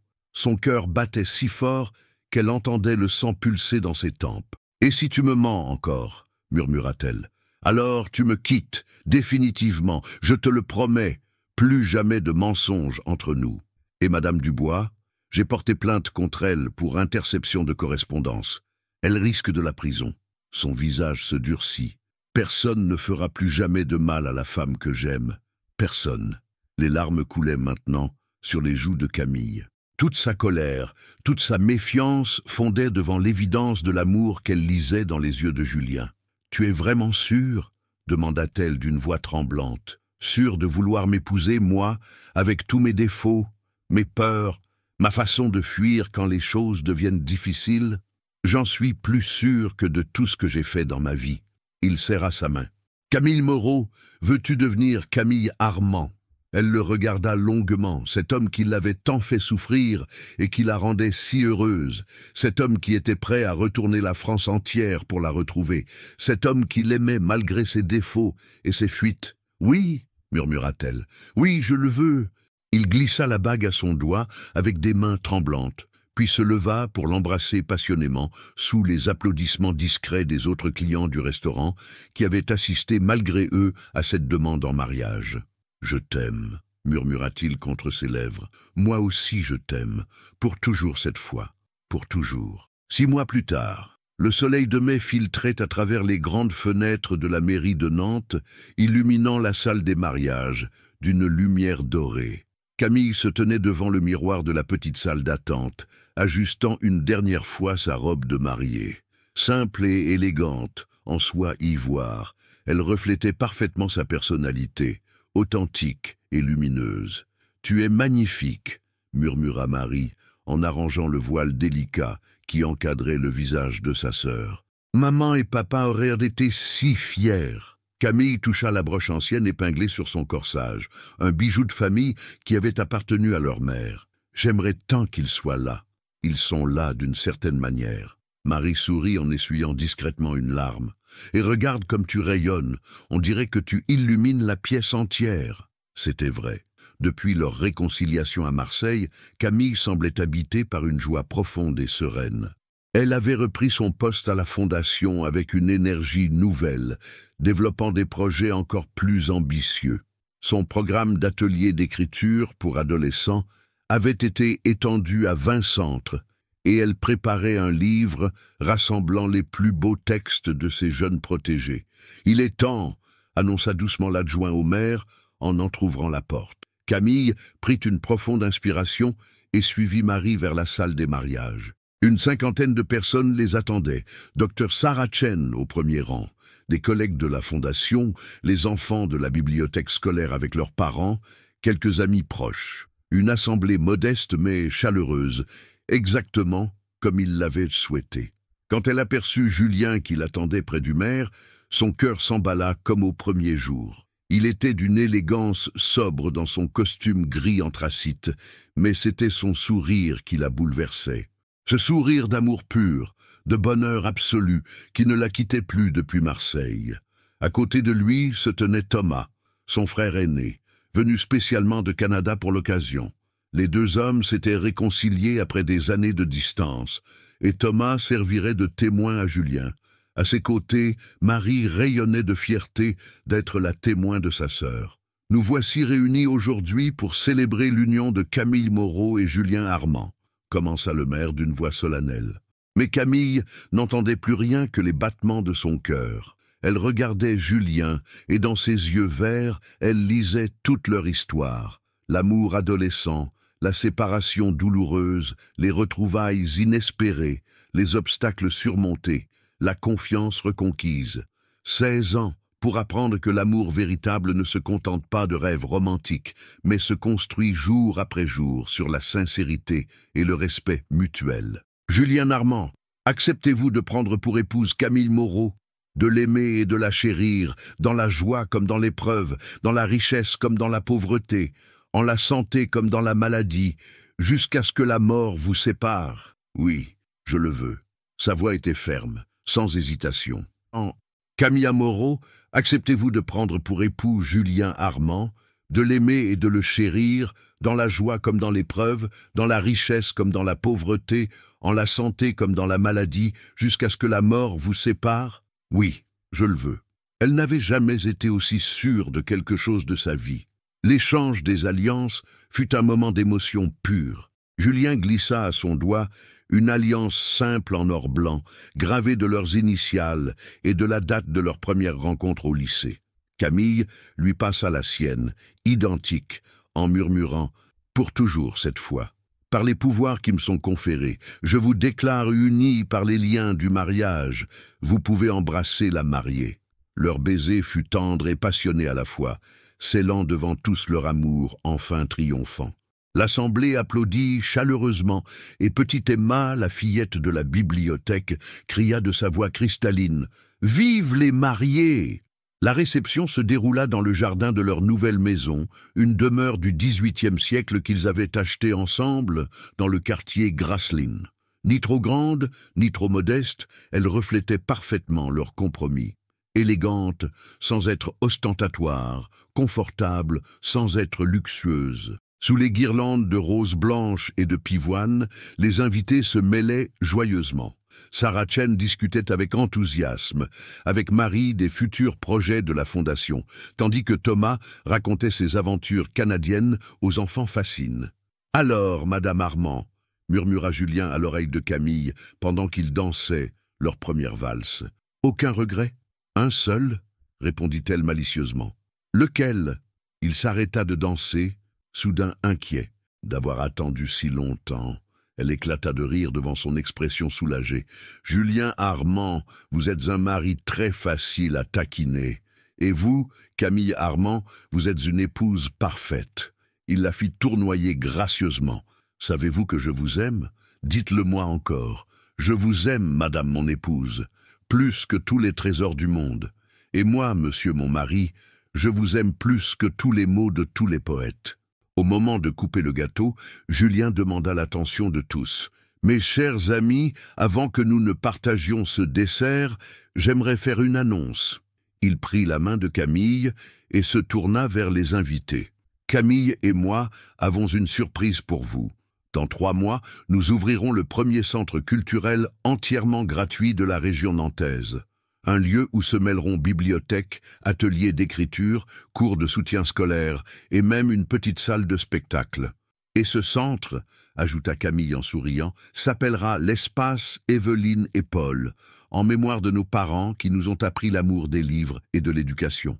L'émotion gagna l'assemblée. Marie fondit en larmes. Thomas applaudit vigoureusement. Et Dr Chen s'exclama « Voilà bien le plus beau cadeau de mariage que je connaisse ». La soirée se prolongea tard dans la nuit.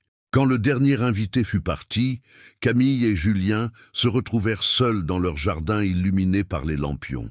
Ils s'assirent sur le banc qu'ils avaient installé sous le grand magnolia, enlacés, silencieux, savourant ce moment de bonheur parfait. « Tu sais ce que je trouve le plus beau dans notre histoire ?»